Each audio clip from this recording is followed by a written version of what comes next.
নিমাই ছেলেটা ছিল বটে, সে নিজের কথা ভাবতো না, আবার অপরের কথাও চিন্তা করতো না। তবে একটা কাজ করতো। কি কাজ করতো? না নাম শোনাতো, নাম শোনাতো, নাম শোনাতো, নাম শোনাতো। নদীর পথে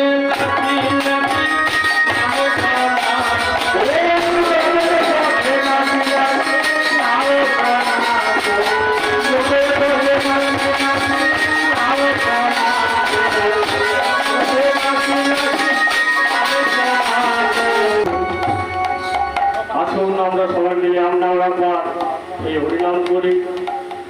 শ্রীধাম নগর থেকে যখন মহাপ্রভু এসেছিলেন, কেন একটা হরিনামের বন্যা হয়ে গিয়েছিল। তাই প্রেমানন্দে একবারে হরি বলো, হরিনামের বন্যা যে